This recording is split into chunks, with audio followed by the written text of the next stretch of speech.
Good morning.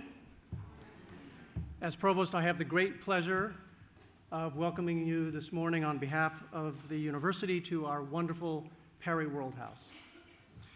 In just a few minutes, Bill Burke-White, inaugural director of Perry World House, will say a few words and give you some more detail about the day's events. But very briefly, on behalf of Penn, I want to thank you for joining us on this very special occasion. And in particular, I would like you to join me in thanking Richard and Lisa Perry for their extraordinary generosity that made all of this possible.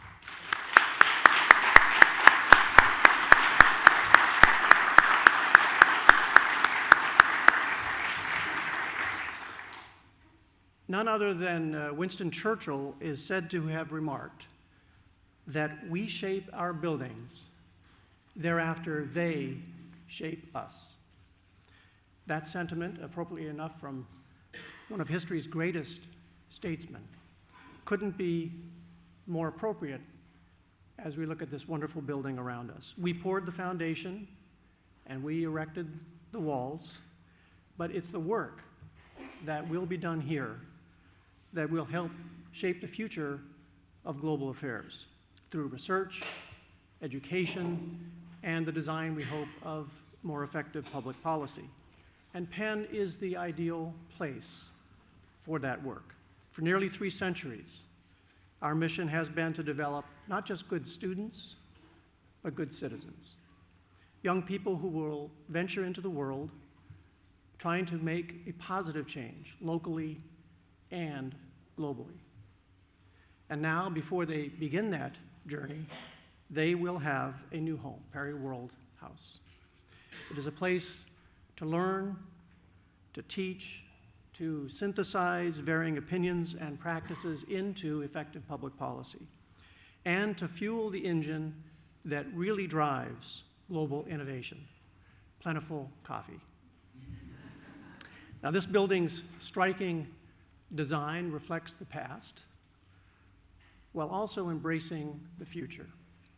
It's a fitting metaphor.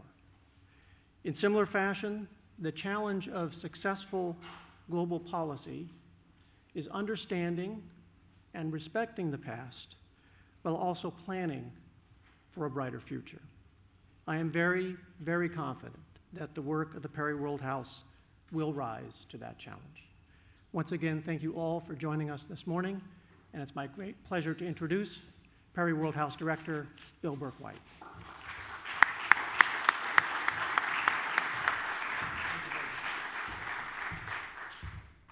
Good morning. Thank you, Vince, and thank you all for joining us here this morning. Yesterday, we kicked off this grand opening celebration of Perry World House, and we did so in a way that epitomizes the goals of World House: to convene the most important, the most challenging conversations, to engage critical debates, and to make Penn a global agenda setter. We talked with Homeland Security and drone experts about the challenges technology presents on the global stage. We had a spirited conversation about the refugee crisis in Europe from some of the people who wrestled with these issues in their respective jobs and countries. We had an extraordinary discussion across 3 faiths about the role of religion in global politics.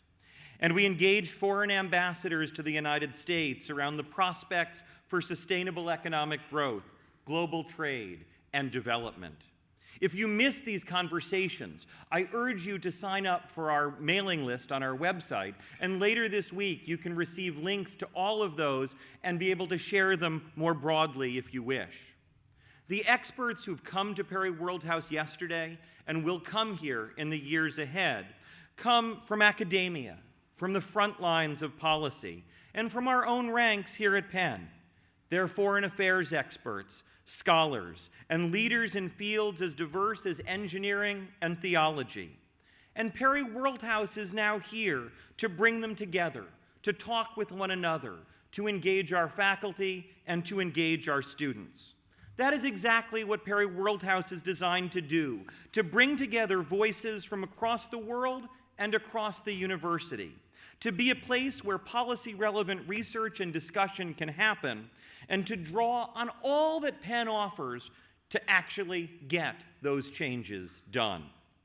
One of my favorite aspects of being director of Perry Worldhouse is working with the 12 schools that make up the University of Pennsylvania.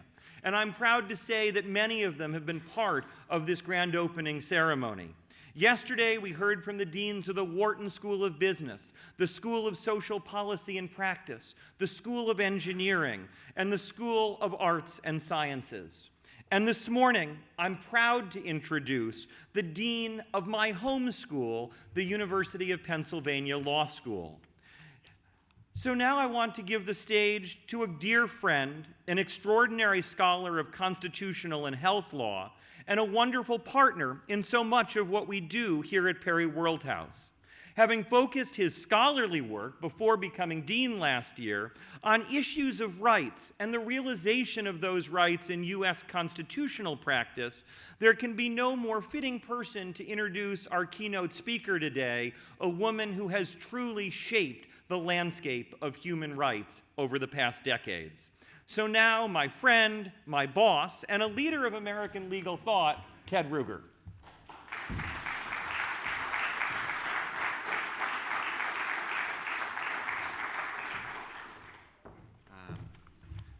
Thank you, Bill, for that overly generous introduction. And I think you clearly belong to the broader university and the broader world now. But we're very proud at the law school to have this conceptual and intellectual connection with Worldhouse. We believe that the law is fundamentally connected with legal systems and human rights efforts, both here in the U.S. and around the world. And we look forward to many points of collaboration, including the wonderful events happening this week and well into the future, as our law students who come to us from over 35 countries around the world, who are working while they're in law school with the UN and other NGOs on behalf of human rights in a range of externships that we've instituted to enrich their legal education, who then go work in multiple countries around the world in a variety of public and private settings. This connection with the world legal order, with comparative legal systems, and with this wonderful institution, Perry Worldhouse, is something that we hold very dear. Of course, we do have a personal point of connection with our leading scholar and teacher, Bill Burke-White, who we're happy to say still does teach international law at the law school and kind of splits his talents between these two institutions. So it's a great pleasure to work with you, Bill. I couldn't be more grateful to introduce our keynote speaker here, Judge Navi Pillay. When we think about articulating and enforcing rights around the world or in our own country, there's a fundamental duality that our keynote speaker's career embodies. Yes, we need universal principles of rights, and we need to frame those and discuss those in settings like this or in the grand halls of the UN or other major institutions. But those words on a page, or those words as we articulate them in abstract form, don't carry meaning in individual people's lives without committed lawyers, activists, human rights defenders working individually for justice around the world on the ground in actual cases.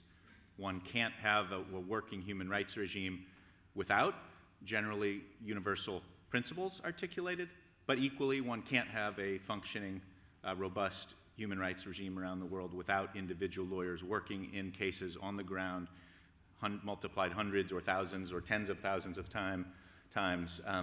And indeed, this is what we teach our law students, that they have to engage in kind of both aspects of that kind of legal formulation. And this is clearly what our keynote speaker, Judge Pillay, in over a half a century of committed work for human rights has embodied in her own career. In 1967, Navi Pillay became the first woman in South Africa to start a law practice in her home province of Natal. Over the next few years, she worked as a defense attorney for various anti-apartheid activists, exposing torture in that regime and helping establish key rights for prisoners on the famous or infamous Robben Island prison. She worked in academia as a lecturer at the University of KwaZulu-Natal, and then entered the judiciary in South Africa. She was appointed judge on the South African High Court in 1995, and that same year took her talents to the global stage, elected by the UN General Assembly to be a judge for the International Criminal Tribunal for Rwanda, where she worked for 8 years adjudicating cases involving the conflict in that conflict zone. She then was appointed by the UN as High Commissioner for Human Rights by the General Assembly in 2008, a role where she has served for most of the past decade. Throughout her career, she has combined a commitment for human rights in both aspects of this duality that I mentioned, working individually for clients in South Africa, but then working with the most impactful global institutions to frame generalized principles that we can apply worldwide. Judge Pillay, we are truly honored to have you and welcome you and look forward to your talk. Thank you. Yeah.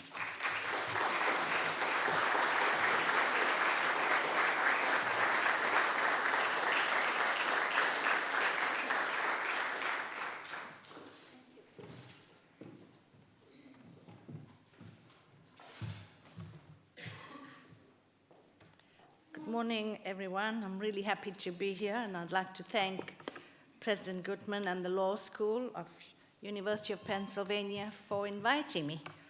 And so I join you in celebrating the launch of Perry World House, designed to take the university to new heights in advancing human rights protection. And I also join in thanking and congratulating Mr. and Mrs. Perry for your generous support for this initiative. It must be a particular pleasure to see your name on this wonderful building. As High Commissioner, I had traveled to 79 countries, and I particularly observed buildings, courthouses, government houses, universities. They blocked out people, very exclusive, made out of concrete. So this is such an enlightening position where you're letting in the light, letting in human rights. So I thought in my address to you, I will first say something about my own background. My grandfather was an indentured laborer brought from India to work in the sugar plantations of Natal, South Africa, a system of labor that Mahatma Gandhi called semi-slavery. And my parents were born in South Africa, and I was one of 7 children. I don't know how they managed in those days, but 7 children. And so we grew up hungry for food and education under the yoke of apartheid. As you know, apartheid was the system of institutionalized racism imposed by law for more than 3 centuries. United Nations had declared apartheid a crime against humanity. I never thought that we will experience change in my lifetime, but change we did, and we owe that change very much to the international focus and activism mounted by the international community, universities, and individuals. We were truly inspired and encouraged by student campaigns staged on campuses. This is the first outside news that filtered down to us. And these were particularly in the United States. And this is why I am so enthusiastic about the outreach that Perry House will open up through global studies to many regions of the world where oppression prevails. More and more, I feel that the world gets its information and its interpretation and assessment of issues from the media.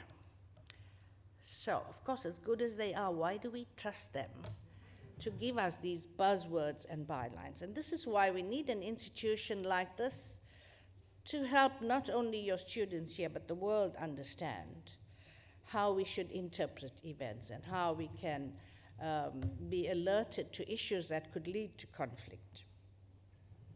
Throughout the dark days of apartheid, I was firmly convinced of the need to be guided by a system of universally recognized norms and standards of what is right and just. As a lawyer, I often wondered, how do we defend people in court when the laws themselves were manifestly bad and unjust? When Nelson Mandela was first indicted in 1962, and he appealed to the court on the inherent potential for injustice in an apartheid court, this is what he was told by the magistrate. After all is said and done, there is only one court, and that is the white man's court. There is no other court. Years later, in his first address to Parliament as president of the country, Mandela said, "The memory of a history of division and hate, injustice and suffering, inhumanity of person to person, should inspire us to celebrate our own demonstration of the capacity of human beings to progress and go forward." So under this kind of leadership, we strive to move away from the path of violence and vengeance to a society of values and respect for human rights. So in my last position, I was often asked, how did you get from there, meaning the pits of apartheid, to UN High Commissioner for Human Rights? So really, it was a journey of learning every step of the way. So I thought I'll speak a little now on the achievements of the international human rights system. Where are we today? And a starting point is that the United Nations provides us with standards, values, and norms, together with the tools to implement them. It has advanced resoundingly from a state-centered system of traditional international law based on the preeminence of state sovereignty into a norm-based institution. Its goals are clear. While respecting the freedom of sovereign states, it is also dedicated to protecting peace, security, development, rule of law, and human rights for the people of the world. So I begin here because every government in the world subscribes to the Universal Declaration. International law increasingly plays a role in shaping state policy as well as domestic law to advance protection of human rights. There has also been marked growth in international criminal law, with its emphasis on the criminal responsibility of the individual. Progress in international criminal justice, as you know, lay dormant for half a century after the Nuremberg and Tokyo tribunals. But the landscape has shifted rapidly over the past 23 years. The establishment of the UN International Criminal Tribunal for the former Yugoslavia in 1993 and the UN International Criminal Tribunal for Rwanda in 1994 was followed by ad hoc international courts in East Timor, Kosovo, Sierra Leone, Cambodia, Iraq, Lebanon, and Central African Republic. And may I intervene here that with regard to Syria, I made a call to the Security Council to refer the Syria situation for investigation of international crimes, and this call was supported by 60 states. It's very unusual. All these states wrote to the Security Council on the initiative of Switzerland, supporting that call. Well, so that was 5 years ago.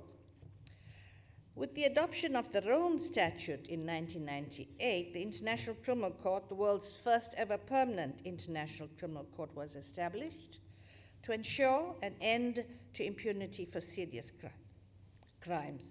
Yet the idea of developing universal standards of human rights is relatively new, and their use by the international community of judicial power is backed by punishment to deter serious violations of human rights is an even more recent development. Witnesses in the ICTR genocide trials told us judges, "We have longed for this day to see justice being done."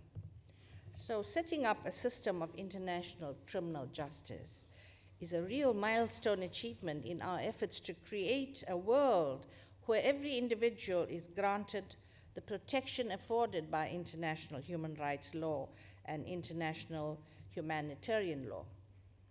To date, 124 states are parties to the ICC, but it is important that we press for universal ratification for the court to gain greater credibility. Until recently, the ICC has worked mainly on situations of impunity on the African continent, although this focus has not been exclusive. Nevertheless, the focus only on Africa so far has led to many concerns and criticisms. I know because I've addressed many universities in South Africa, and this is what the youth feel, that there is selective justice here. So the fact that the United States has not ratified the Rome Statute is not helpful to spell out the message of justice and accountability in Africa.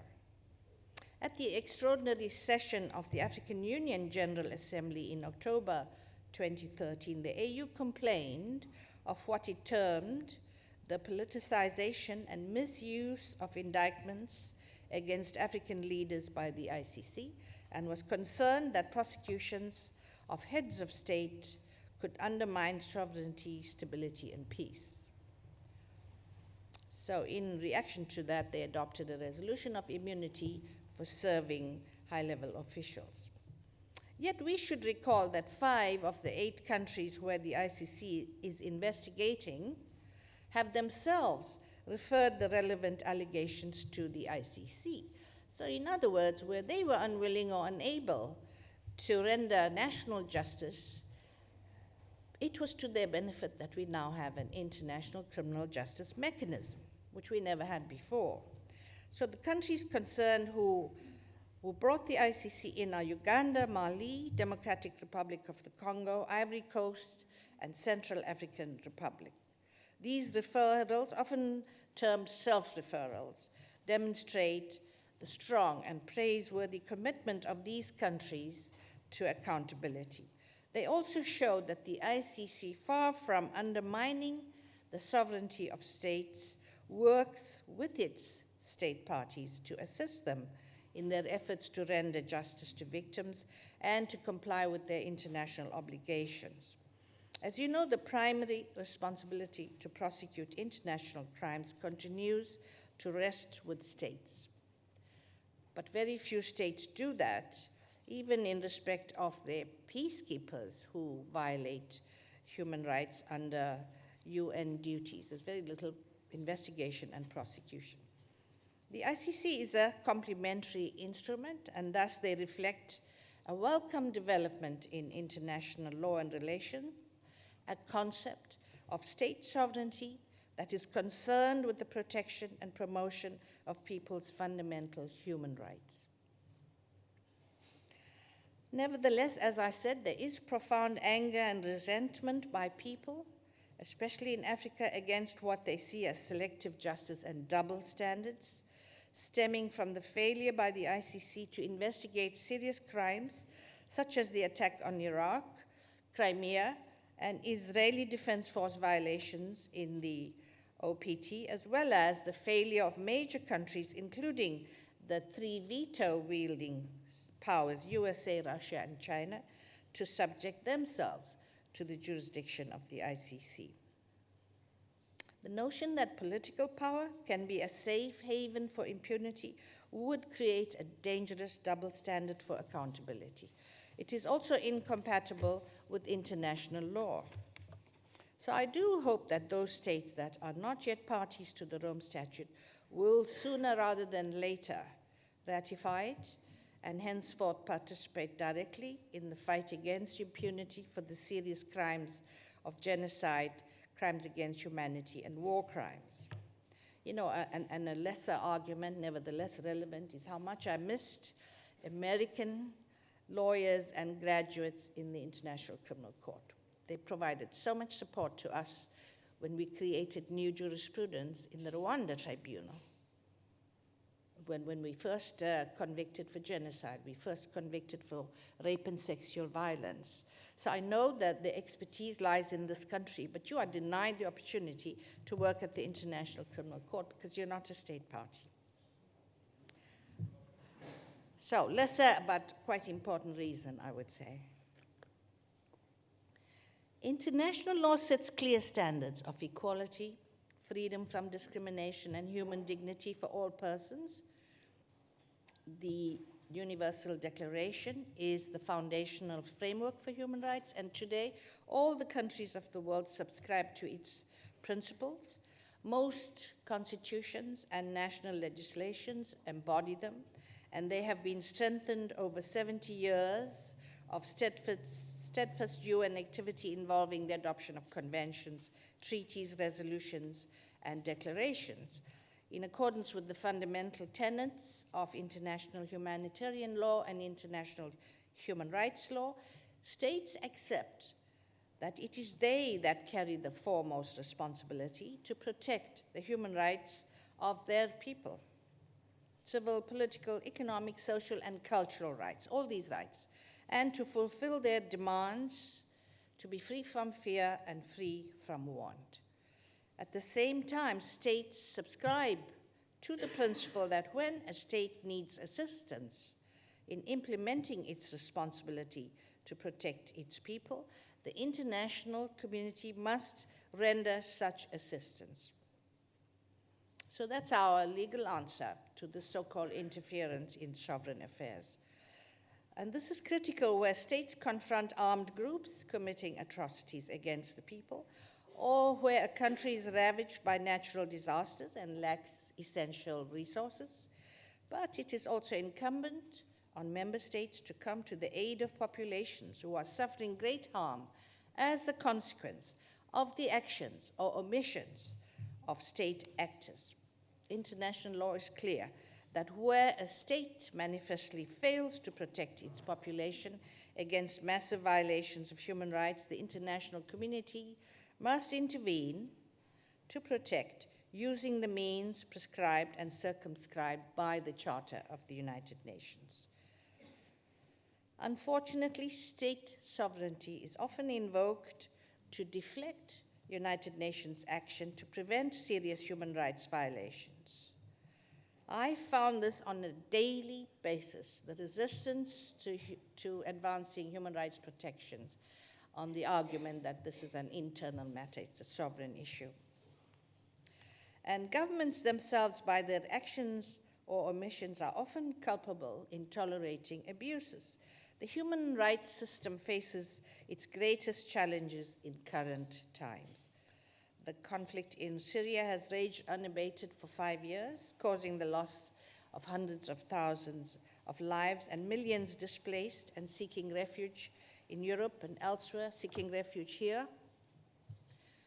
The atrocities being perpetrated by the Islamic State in Iraq and the Levant ISIL rebel group particularly shock our collective conscience.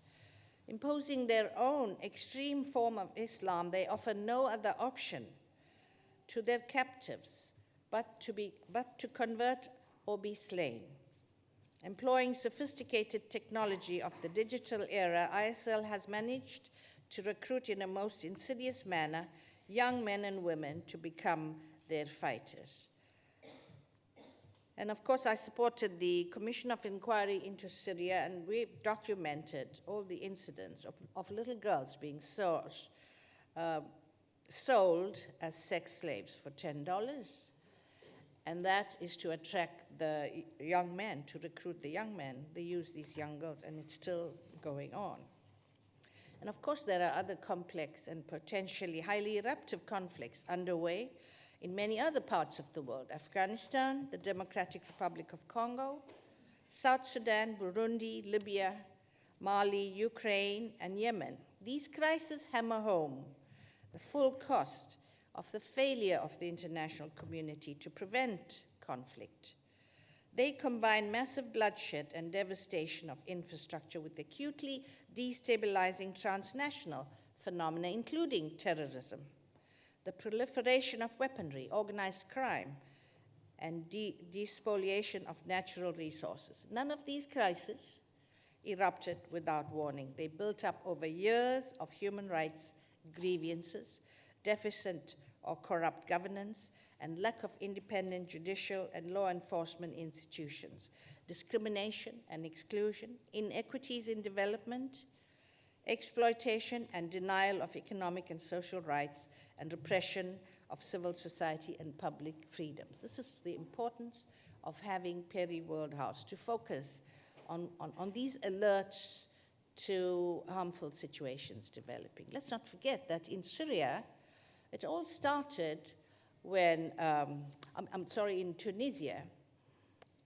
In Tunisia, the developing agencies, including my colleagues in the UN, reported shortly before the revolution how wonderful things were going in terms of development. There was economic growth and so on. And yet a young graduate set himself alight because he couldn't find a job. So it was all about rights, civil and political rights, economic, social, and cultural rights under a dictatorship. I said to my UN colleagues, who are you talking to? Why didn't you see this coming?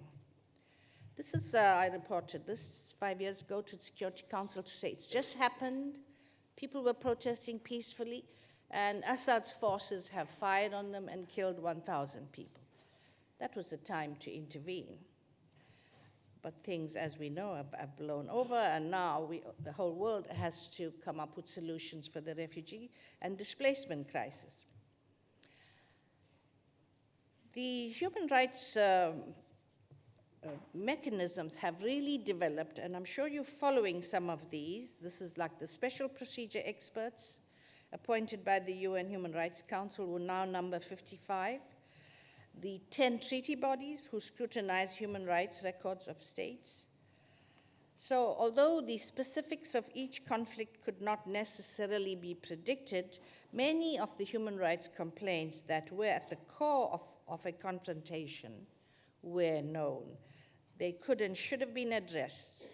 This was in the first place the duty of relevant states, but when governments are unable or unwilling to protect their citizens, people look to the United Nations through its various system bodies, but specifically through the Security Council to intervene, invoking international law and deploying the range of good officers, support, inducements, and coercion at its disposal to diffuse the triggers of conflict.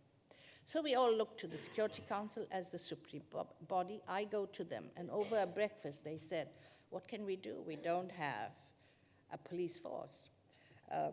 We can't enforce our decisions. It has to be by cooperation. So that's a challenge for Perry World House. Let's come up with strategies on what a Security Council can do and what we can do to get every state to respect the United Nations and resolutions of the Security Council. It's sovereign states who built the international human rights framework, precisely because they knew that human rights violations can cause conflict and that this will undermine sovereignty. So early action to address human rights concerns protects states by warding off the threat of devastating violence and forced displacement. So recognition of this urgent truth and a broader conception of national interest, in my view, would be more appropriate to a century in which a growing number of challenges face humanity as a whole.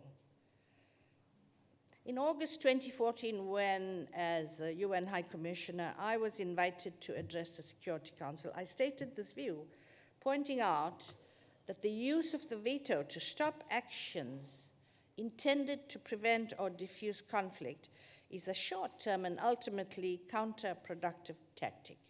The collective interest, defined clearly by the Charter of the UN, is in the national interest of every country. The Security Council's reception of human rights increased markedly during my tenure as UN High Commissioner for Human Rights, with growing acknowledgement that the Security Council cannot hope to deliver on its mandate of safeguarding peace, security, and development unless it is alerted to the relevant human rights context. So I'm sure you'll agree with me that that sounds like common sense. Well, they never allowed the Human Rights High Commissioner into the Security Council. So when I was appointed, I said to the Secretary General, Ban Ki-moon, I'd like to attend the Security Council sessions. And he said, well, he can take me with him He did that with the last High Commissioner, Louise Arbour from Canada, and he had us seated behind him. And one of the members of the Security Council said, "What is she doing here? This is not a place for human rights. It's out there in Geneva." And she had to walk out. I've been saying to South African audiences, guess who that was? Who said that? Yeah, it was a South African ambassador. And then when I became a High Commissioner, so I got in there by convincing them you can't deliver on your mandate unless you know what's happening on the ground. So I must have addressed them about 15 or 16 times, just placing factual information before them. But despite these repeated briefings regarding escalation violations in multiple crises, there has not always been a firm and principled decision by Security Council members to put an end to conflicts. Short-term geopolitical considerations and national interests, narrowly defined, have been given preference over intolerable human suffering and over grave breaches of and long-term threats to international peace and security. Some situations do not even get onto the agenda of the Security Council and General Assembly in deference to sovereignty, such as Sri Lanka, even though we all watched in horror on our television sets as the massacre of thousands of civilians was conducted by government shelling of civilians, bombing of hospitals, and destruction of homes in Sri Lanka during the final onslaught. Sri Lanka was not placed on the agenda of either the General Assembly or the Security Council, and wouldn't have got onto the Human Rights Council had it not been for a great deal of pressure from human rights activists. There were many calls for member states of the UN who had influence over the warring sides in Syria to use their power to stop the killings of innocent people. We now hear news emerging this week, of US-Russian agreement on a ceasefire, which I think 2 days ago is under threat again. The opening up of humanitarian corridors to besieged towns in Syria, and these are testament that there was always the possibility of these two superpowers getting together. Mikhail Gorbachev, former president of the Russian Republic, notes that the last year has proved particularly challenging for the international community. Mutual trust has been lost between leading states, including those upon which the Charter of the UN confers a special responsibility to maintain international peace and security. And this is what he said: considering the important role of the Russian Federation and the United States in the world, I have called upon the leaders of these two countries to meet in order to discuss the entire global agenda, review all issues, and develop a framework for cooperation in order to resolve them. Disagreements over a single regional conflict, albeit a very serious one, cannot be allowed to completely disrupt world affairs. So a strong voice calling for the same kind of collective action.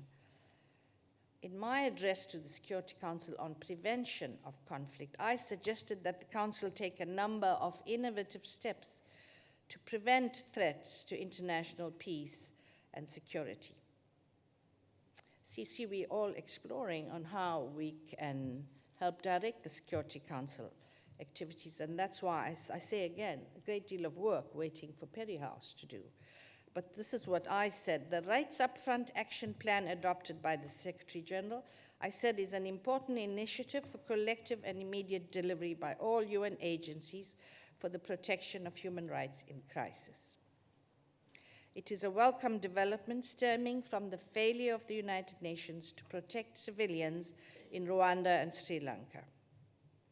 In the future, it can give the Security Council the means to be even more proactive in alerting to potential crises, including situations that are not formally on the agenda of the Security Council. So this simple action plan called Rights Upfront Action Plan So for 60 years, they never had it. They never, in the UN, I'm talking about, some secrets from inside there on how they act in their own silos. So the development head will say to me, well, we deal with development, we don't touch human rights issues. Or political affairs would say, no, we have to look at the political agenda and not human rights. They called me an idealist when I pushed for the fact that human rights should be, is one of the 3 pillars, and everyone in the United Nations should be advancing human rights. So out of these huge debates, we have this action plan adopted by the Secretary General, which means no longer silos, everyone works towards protection of human rights. What happened in Sri Lanka, I'm saying so because Rangita comes from there here, is that the UN brought up the gates, pushed people out, and the UN left. So their policy was how to get away as fast as possible instead of how to stay and protect people. So you see, this went on for decades, and that's why I welcome these changes that I saw happen. And the first incident, the first situation where this helped, this Rights Up Action Front, was South Sudan. You will recall these 2 leaders were fighting, and one ethnic group attacking the other ethnic group, followed by these leaders. So 90,000 people fled their farms and so on, headed towards United Nations. And what did the UN do normally? Yeah, they would shut the gates and keep people out and see them being killed there. Unfortunately, I sat through evidence of this in the Rwanda tribunal. There was a school where the UN was protecting, and then they were given instructions to pull out, and the people held on to the UN vehicles. Please don't leave us. You can see the killers all around. Not you guys, but they're the killers right there. And the killers with armed machetes and so on were around. And true enough, as soon as the UN drove out, they came down the hills and killed 4,000 people there in those school grounds. We had to listen to this evidence. And this is how the UN operated. In South Sudan, they opened up the UN compound and let in, I think the figure now is about 60,000 people. So they saved all these lives just by adopting a human rights approach. So that's why I firmly believe that we can help ourselves by thinking through these issues and pointing them into other ways of conducting business rather than business as usual. Human rights are always central to conflict prevention because patterns of violations, including sexual violence, provide early alerts to escalation. This truth has never been so clear as it is today.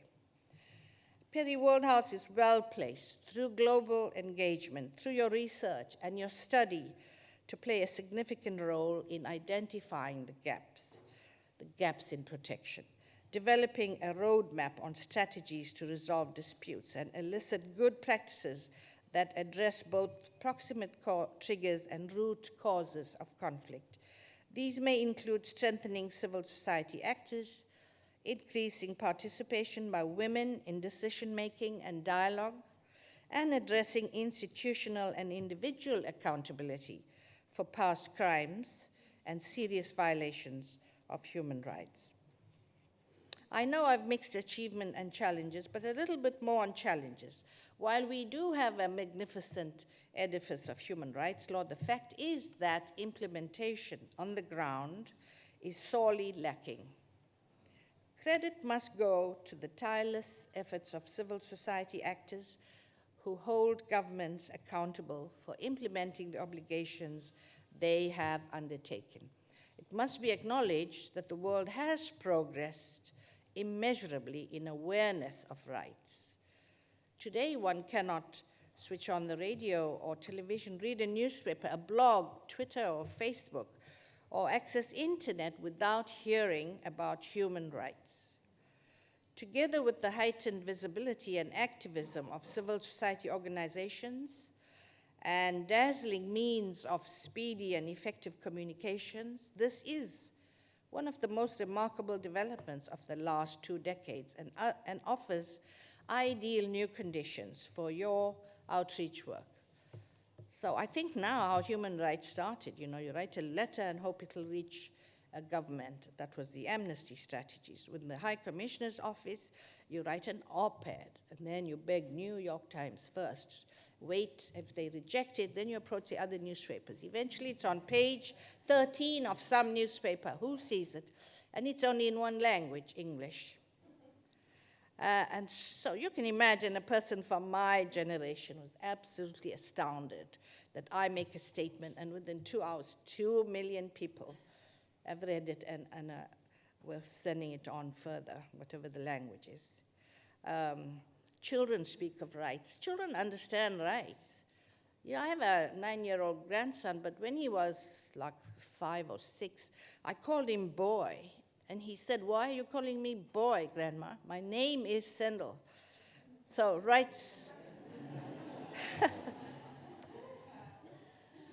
So sadly, many of the achievements that I have outlined are at risk of being undermined in coming years unless we safeguard against political pressure and reactionary elements. You will recall the recent pushback on women's rights in the Commission on the Status of Women, in the context of the International Conference on Population and Development Review, and in UN Women on the eve of Michelle Bachelet's retirement. So it's too long to explain, but it was unbelievable how there's a pushback on rights that have already been gained over many years. This is why people were afraid to have a review conference of the Beijing conference. They were afraid that they will lose the rights they have. So I believe that institutionally, the international human rights system, grounded in strong human rights norms and laws, and implemented through mechanisms such as the Human Rights Council's Universal Periodic Review of states' human rights records. You know about that. This is where other states review the record of every state. The High Commissioner prepares a human rights report on that state, working closely with civil society organizations. NGOs are present in the Human Rights Council and can make a contribution or a challenge. Now, if you had asked me 10 years ago whether states will voluntarily subject their human rights records to public scrutiny and for other states to make recommendations to them, I would have said, no, I don't think that's possible. But it's possible. They're now in their 3rd cycle and focusing on implementation of the recommendations. I was there when the United States was reviewed. Although, mind you, you have all the institutions that we advocate, set up this, that, and the other. You have them. You have free press. You have universities focusing on these issues. But when the United States was reviewed, we had to open up a second hall because so many NGOs came from the United States, paying such keen attention to what was happening. That's not the case with many states, obviously.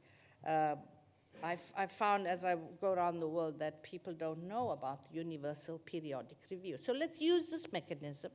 Let's use the special procedure mechanisms.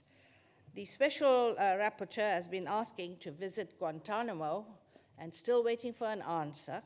So those are the experts. Many of them, if not all, are academics, experts, who can be very useful to states because they would make recommendations to states on how to address gaps in their laws and so on.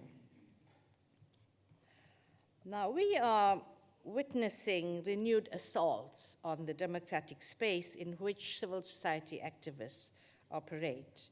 Rather than engaging in dialogue to address the root causes of protesters, some governments are adopting measures to restrict public freedoms and are resorting to violent repression of any forms of protest or criticism.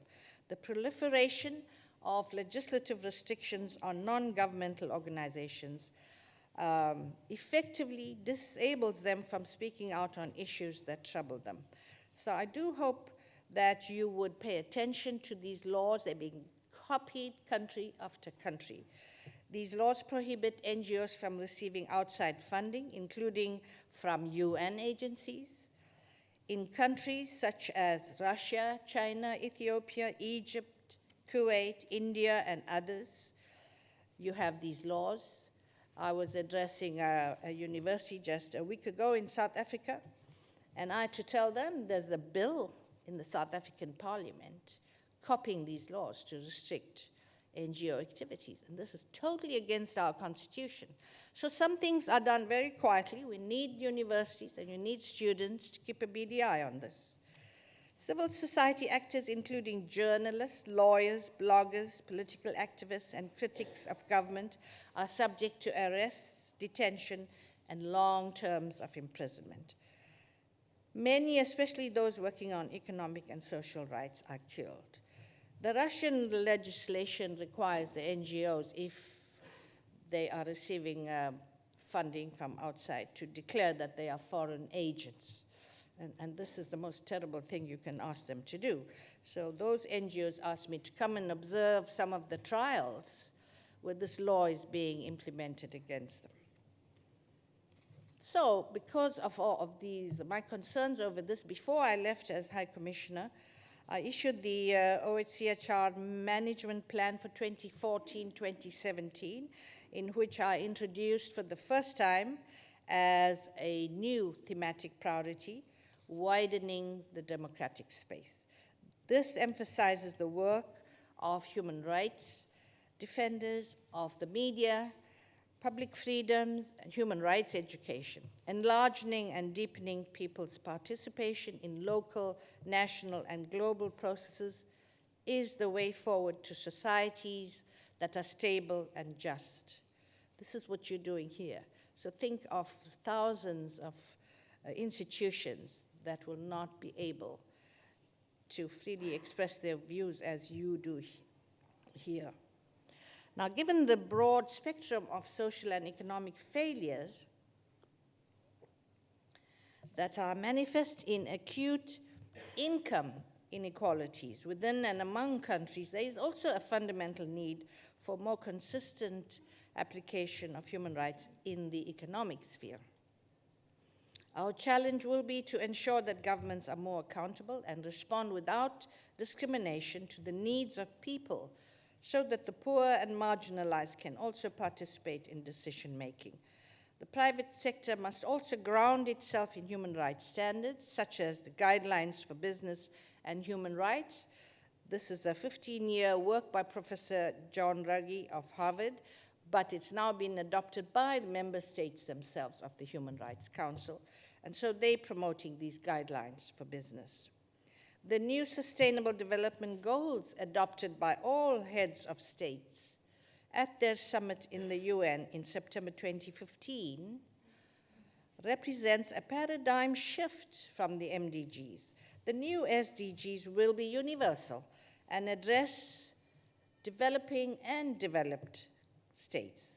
It is a more enlightened agenda for development, offering a balanced framework and human rights-based approach where development embraces consideration of decent work, health care, adequate housing, levels of participation, and fair institutions.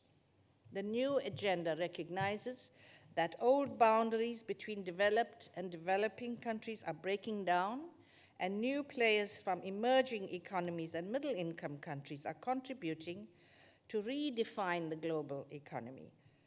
Growing poverty and inequalities in rich countries are blurring the distinctions between donor and beneficiary countries. Globalization is eroding the relevance of national boundaries. Migrants, minorities, indigenous people, women, children, persons with disabilities, vulnerable, excluded, and marginalized groups require a specific, equitable, and rights-based development approach, and governments have responsibilities in this regard. I note all the election promises made here and other countries all over, so our job is to ensure that they remember what they promised prior to being elected. Now, as such, the universally agreed and universally applicable normative framework of human rights is more relevant than ever to the global challenges of development. I'm making this statement because I'm asked every way, are human rights still relevant in light of these huge inequalities? It is now accepted that a post-2015 agenda for development must be a global agenda based on universal norms and objectives. It means attention to all human rights, civil, political, economic, social, and cultural, as these rights are indivisible and interdependent. I have referred to some persistent and emerging issues. Others are climate change and protection of the planet, which will undoubtedly generate human rights challenges, including the impact on displacement, migration, and the prospect of entire peoples becoming stateless. We will also face challenges related to technological innovation, as was said earlier, to the impact of data surveillance on the right to privacy. You will remember that one. That is where Brazil and Germany complained of surveillance by the United States. And that went before the General Assembly, and the General Assembly asked the High Commissioner for Human Rights, that was me, I also read it in the press like everybody else, to prepare a study on the right to privacy and the impact of surveillance. And they're doing more work on this, but it is a new area. I think we struggled with this. And I really encourage you to focus on this matter as well. Advances in biotechnology and assisted human reproduction generate profound ethical dilemmas.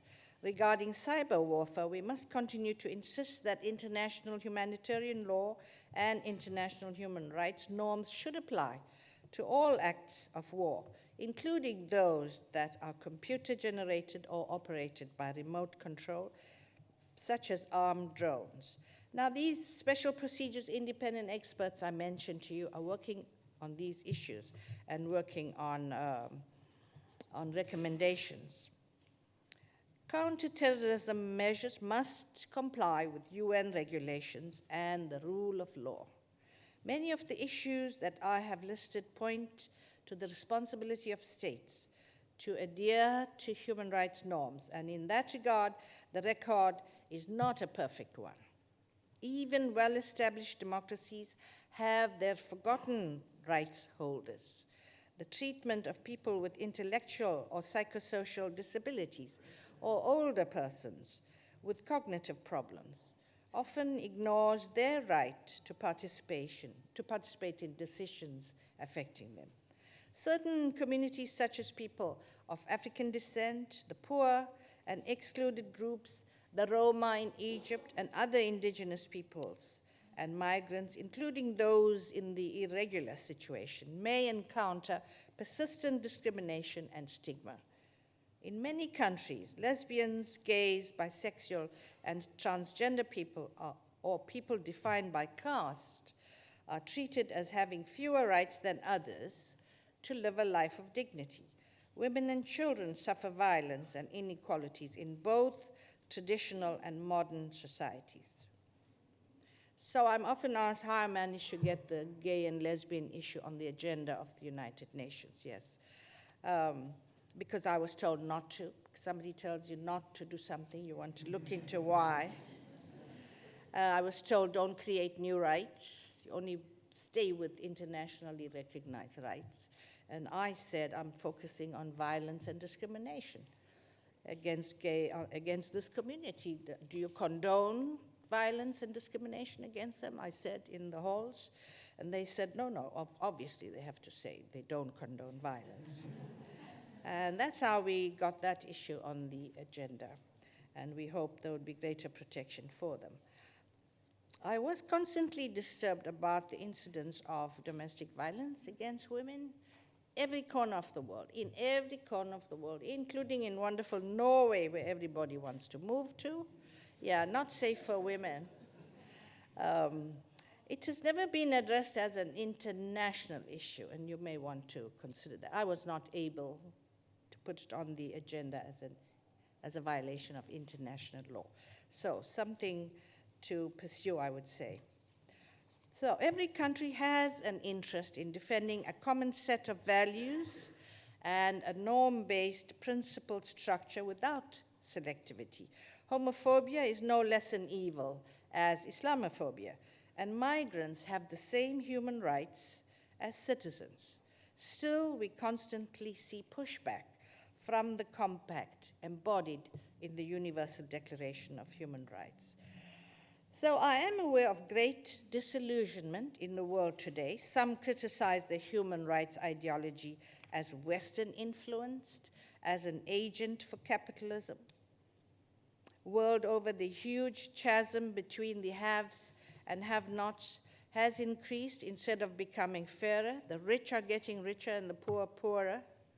You know, I added this last paragraph to mine because I was addressing the African Bar Association, the lawyers in Harare, and they seem to be going in that direction, that this is all a capitalist agenda. So, some more work for you. Some say it's the end game for human rights, and others ask me whether human rights are still relevant in the face of rampant disregard for human rights by state and non-state actors who remain unaccountable. And the fact that human rights violations still occur every day despite the adoption of the UDHR and multiple treaties, resolutions, and declarations.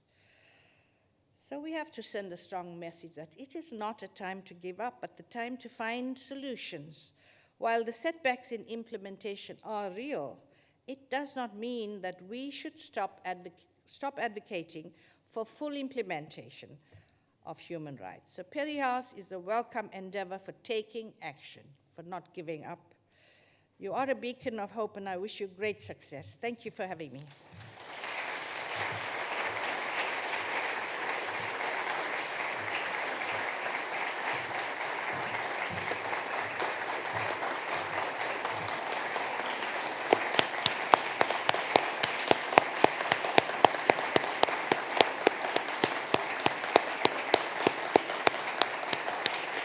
Thank you. Thank you, Navi. Thank you for those remarks. I guess I want to thank you for the charge you've just given us, but it is a daunting one. But seriously, thank you for sketching out an agenda that Perry Worldhouse can pursue in the years ahead. But mostly, thank you for your life's work on behalf of the human rights of individuals, whether on Robben Island in South Africa or around the world. We are deeply grateful.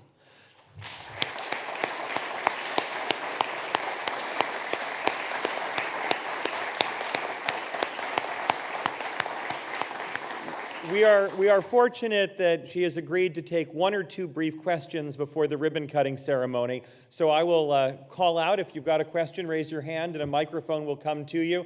The gentleman up front here.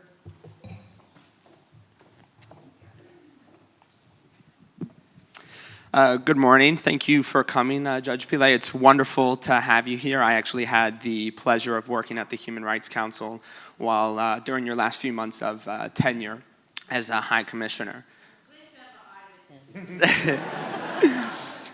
So after the dissolution of the Commission on Human Rights, Kofi Annan said that he hoped the Human Rights Council would hold all member states to their human rights obligations fairly, equally, and without selectivity and double standards.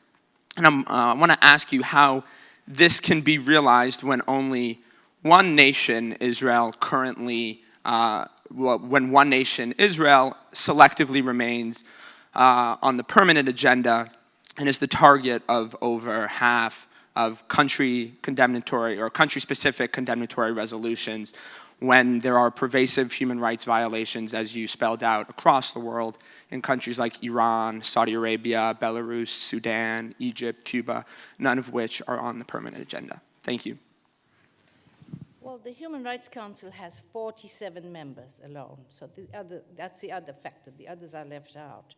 And it is a play of politics there, because states tend to not hold their friends to account in the same way that they hold their foes to account. On Israel, yeah, that's a simple answer. The Human Rights Council inherited the work from the old Human Rights Commission. The old Human Rights Commission had two issues.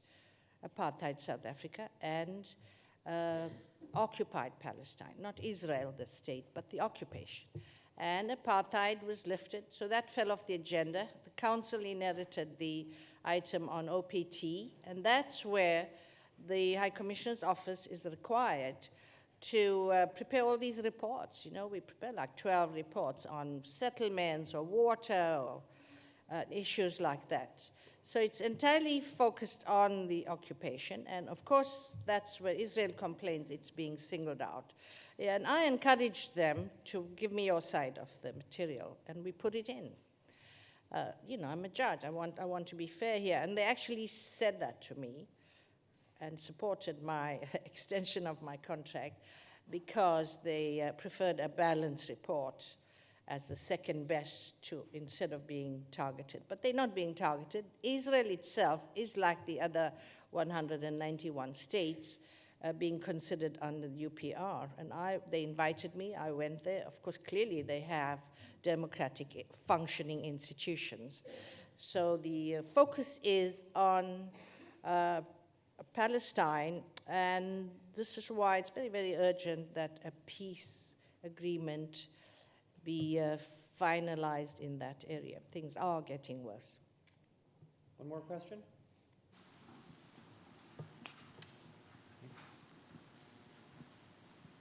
Someone back there. Yes, sir. High Commissioner, it is both an honor and a pleasure to listen to you, to your wise counsel in this wonderful August audience, and the great promise that Perry World House holds for the whole world. We are an academic institution, and academics tend to focus on theories. And there's a very simple question which comes from a point which you had made, which was the issue of cooperation in the Security Council. Perhaps more specifically, voluntary cooperation. How do we get voluntary cooperation? And that's where the question is, that one has to take a long-term view and have vision for the long-term view. And the excellent example of that is protection of life, liberty, and pursuit of happiness.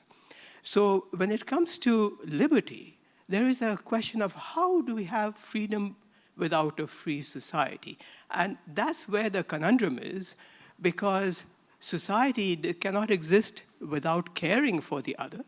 But if we are free, why should we care for the other? So how do we have a free society? You know, I don't have an answer to that, but I can tell you, many academics said to me, they feel frustrated about the fact that they have to write articles. You're obliged to publish, right? And they said, who reads these articles? And so that's why I'm so enthusiastic about your initiative, because you're going to be out there, and you're going to be heard out there, and you're going to address new and emerging issues such as this. I told you the Security Council members themselves said to me, we don't know what to do. We went to South Sudan. We spoke to these two leaders. They're not listening to us. So we need the loud voice of civil society to ensure that states respect the United Nations. They formed the United Nations, they adopted these laws, and now they must implement them. They must respect resolutions of the Security Council. And then we have to join our voices to the initiatives for reform of the Security Council, beginning, as I said, with the issue, should they be using the veto to block actions being taken to help people and prevent conflict. You know, they couldn't even come up with a resolution to have humanitarian aid reach people in Syria. So the how-to question is what I feel civil society can do much more. You know, sometimes things look so hopeless, but I saw collective action change my country from apartheid to democracy. I saw collective action change smokers, stop them from smoking. You know, I never thought that'll stop. Yeah, they smoked on the planes, they smoked on cinemas. So how did that happen? Civil society pressure. So I just want to thank you again, Navi. Your remarks have inspired us and given us an agenda that we will commit to pursuing here at Perry World House. Thank you. Thank you.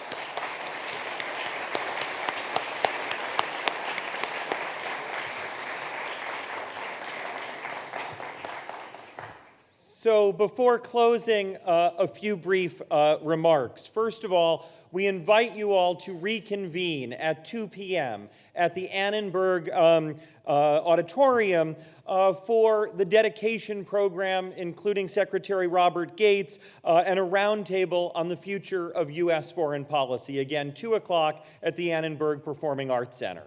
What I would now ask is that the audience please exit through the main door toward Locust Walk. There will be ushers there to guide you for the ribbon-cutting ceremony. Would the podium party for the ribbon-cutting ceremony, including any deans in attendance, please join us here on the stage, and we look forward to reconvening momentarily for the formal ribbon-cutting.